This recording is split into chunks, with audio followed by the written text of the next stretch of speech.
Roger Michael qui organise des soirées de poésie aussi chez Mado. Le prochain événement, c'est quand?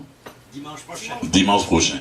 Et le monsieur à la barbe, le grand monsieur derrière là-bas avec son appareil qui prend tout le temps des photos, Yvan Jean, et qui fait des soirées. Ton prochain événement, c'est quand, Yvan? Mardi soir. Le mardi soir au bistrot de Paris, sur Saint-Denis, coin Mont-Royal, si je ne me trompe pas. Voilà, donc on fait la même chose, la promotion de la poésie. C'est ça qui nous... La même chose aussi. Voilà. On fait pareil. Voilà, c'est... Notre spectacle demain, parce que tu en faisais un aujourd'hui. Oui. Alors j'attends à demain pour en parler. Tu attends demain pour en parler. Roger Michael, avec son complice juste à côté, Normand Lebeau. Voilà, et puis, qu'est-ce que je voulais dire avant de laisser le micro à Sophie?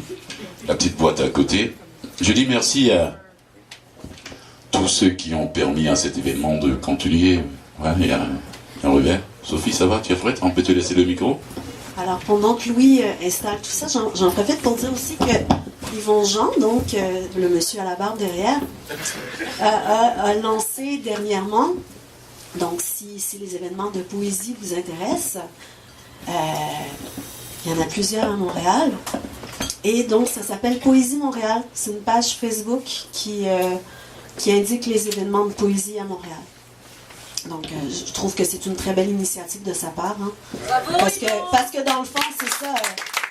C'est pas de la compétition, c'est pour aider tous les poètes et la poésie. Donc voilà, alors on célèbre la poésie. Donc moi, je sais pas si c'est de la poésie ce que je vais faire. Est-ce que ça va? Ou la parole, ça va? Le micro, ça va? Donc, je suis un peu malade. Ça c'est pas obligé d'être sur l'enregistrement. Hein? Okay. Alors, je vais faire mon possible pour vous chanter mes deux chansons. Je me suis droguée beaucoup depuis tout à l'heure, donc pas avec la vraie drogue. Mais plein de choses naturelles, des puffs de Ventolin, ça devrait aller, mais bon, on entend un petit quelque chose dans ma voix. Je vais finir avec deux chansons qui parlent d'amour et de nature. On aime tous ça, l'amour et la nature. Oui, c'est ça. Alors, il y en a une que j'avais déjà fait en décembre, mais bon, Fulgence l'aime beaucoup, puis les deux chansons ensemble se marient bien. Et je suis vraiment désolée pour ceux qui ont entendu la première trop souvent, pendant Noël. C'est pas une chanson de Noël, mais c'est une chanson d'hiver. Et quiconque est québécois, il me semble, ne peut pas ne pas connaître cette chanson. Et la deuxième, c'est une chanson de Zachary Richard qui s'appelle Lac Bijou.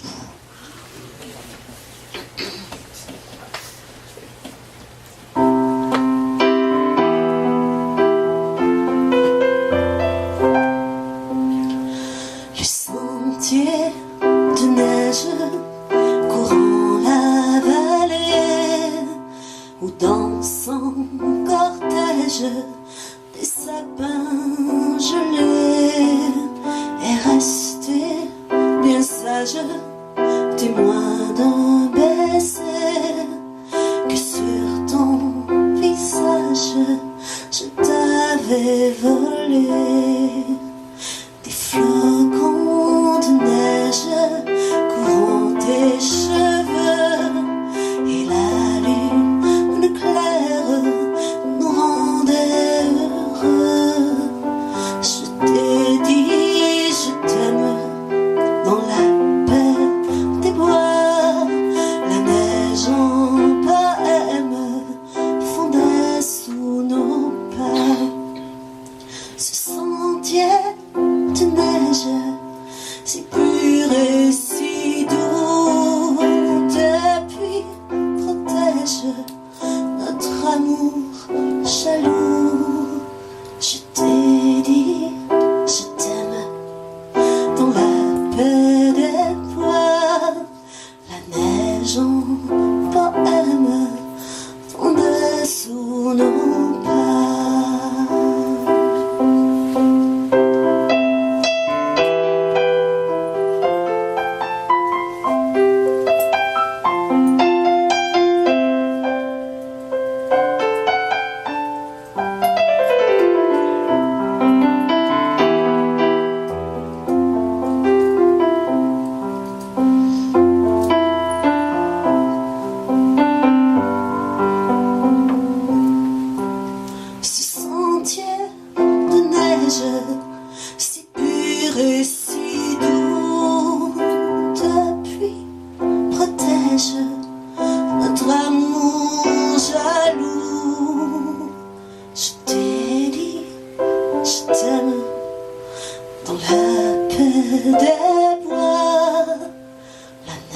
nuages en poème fondaient sous nos pas.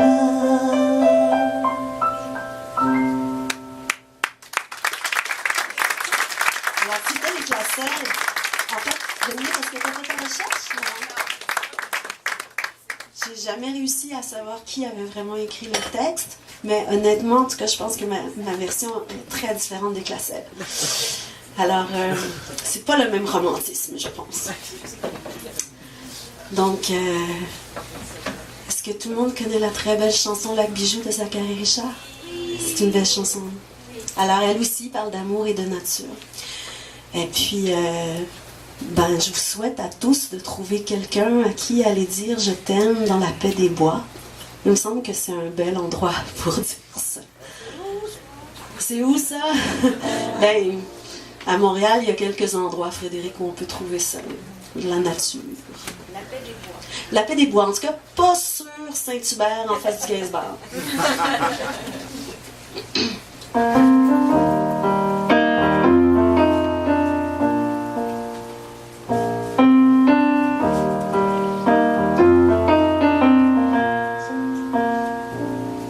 Dans le sud de la Louisiane, dans le bois d'Atacama, où la rivière rejoint la levée, planté dans l'anse est un vieux chêne vert au bord de lac Bijou.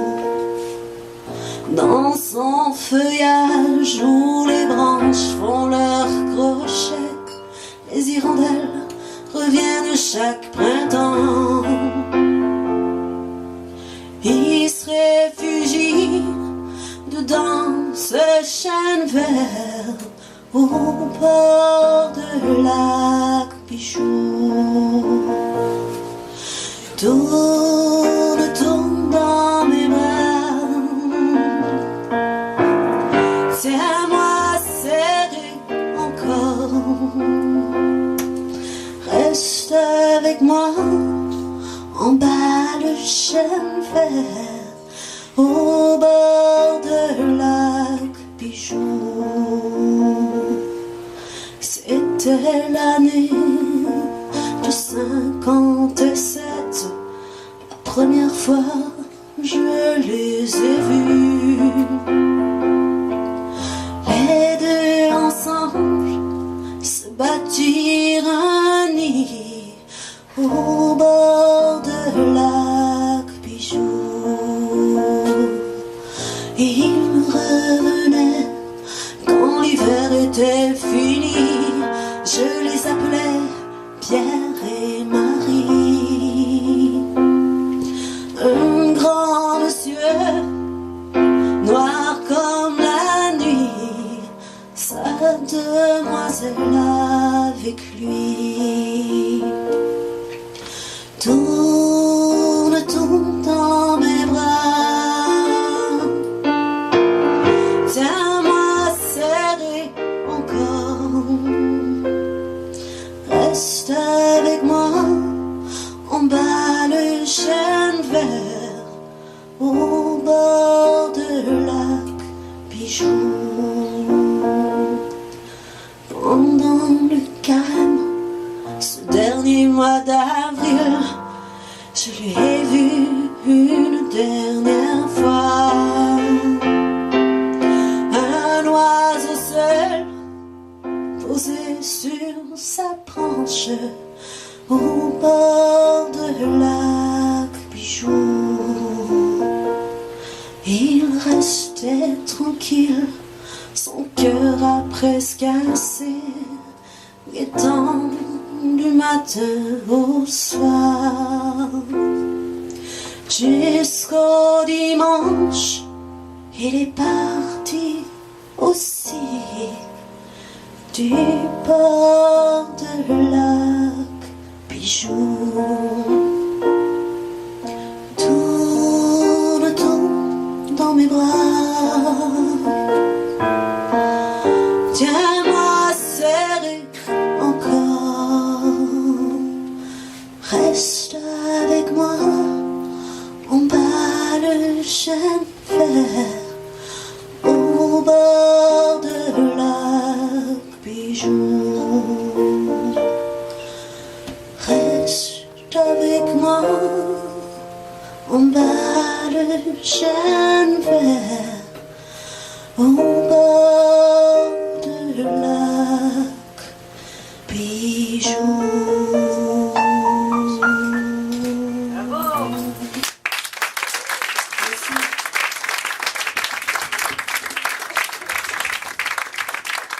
Sophie Bruin, on l'applaudit très fort, mesdames et messieurs. Merci beaucoup, Sophie.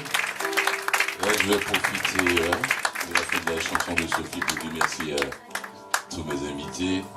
Sylvain Girard. On se voit le dimanche 2 février avant ton départ pour l'Amérique latine. Merci, Sylvain. Tu es vraiment un charme. C'est un ami, c'est... Ouais. Jean-Yves Métellus. Quelque part derrière au fond la boîte de la salle.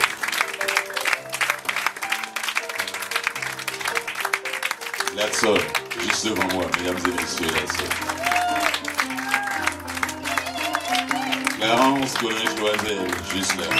Merci Clarence. Les gens qui n'étaient pas prévus, tu fais passer Annie Schneider. Et là au fond, Maël Dupont. Merci beaucoup. À une prochaine rencontre.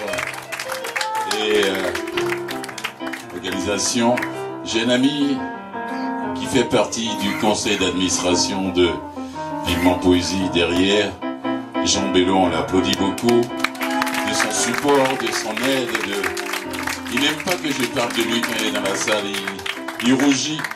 Et je lui dis, mais toi au moins tu rougis, on voit, mais quand moi j'ai rougi, on ne sait même pas que j'ai rougi. Mon ami Kafkash derrière la caméra, on l'applaudit très fort. Merci beaucoup. Louis Kyoto, le grand monsieur dans la petite cabine en arrière, sans cheveux, la barbichette et la moustache. Louis, merci beaucoup de ton aide. Je ne sais pas, quelquefois quand j'arrive, il me regarde, je le vois en train de faire tout le placement, de brancher tous les câbles, je le regarde et dis, mais pourquoi il fait tout ça pour moi au fait? Mais c'est comme ça il est, on ne peut pas le changer. On l'applaudit, mesdames et messieurs. Merci Louis, touché par tout ce que tu fais pour Vivement Poésie. Et puis, je dis le Gainsbar. Ouais, on dit merci à Roger Galland, à Jamil, à Sylvain. On les applaudit. Même si on a une subvention, ça ne veut pas dire qu'ils vont nous faire payer la salle et nous donnent la salle gratuitement. Attention, on les applaudit très fort, mesdames et messieurs. Ouais. Et derrière le piano, Sophie Drouin, mesdames et messieurs, on va tous les invités tout le temps. Je dis merci au Conseil des Arts et des Lettres du Québec. Bah, on les applaudit. La prochaine fois, il va falloir que je mette une affiche ici ou bien un truc là pour montrer le Conseil des Arts du Québec. Et là, il faut mettre prochainement, quand je vais avoir la subvention du CAC, je vais mettre aussi le logo du CAC. Tu sais de quoi je parle, Normand? Il faut le faire. Mais je ne saurais même pas comment gérer ces subventions parce que au niveau du CAC, il faut que je donne des cachets à ceux qui ont déjà publié par des maisons d'édition reconnues. J'ai aucune idée. Il va falloir faire la liste alors. Voilà, c'est comme ça le CAC, le Conseil des Arts du Canada. C'est compliqué, je tombe dans un milieu que je connais pas du tout. Et il y a des gens qui m'ont demandé souvent, Fulgence, tu vis de Vivement Poésie, c'est ce que tu fais pour vivre? Ou bien quoi je dis? C'est pas Vivement Poésie qui me nourrit, attention. Je fais ça pour l'amour de la poésie, attention. Hein. Voilà, c'est Roger Galland qui m'avait vu faire une lecture publique. Et puis, il était venu d'ailleurs à cette lecture publique. Et il m'a demandé, après Roger, le propriétaire du Gainsbar, il m'a demandé, et si on faisait ça au Gainsbar? Je parle de 2009. Hein. Et je lui ai dit, j'ai pas le temps. J'ai mis 5 mois avant de lui répondre. J'ai mis, et après, 5 mois plus tard, je lui ai dit, bon, on va essayer. C'est comme ça qu'on est arrivé à... Voilà, il dit, ouais, je donne la salle, Je dis mais j'ai pas le temps parce que je voyais tout ce qui était en arrière. Il me donne la salle, mais qui fait le travail, c'est moi. Oui, c'est comme ça qu'on est arrivé à vivre mon poésie. Pour l'amour de la poésie, bien sûr. Longue vie à la poésie. Et grâce à ça, on fait de belles rencontres. Merci à vous. Public, on s'applaudit.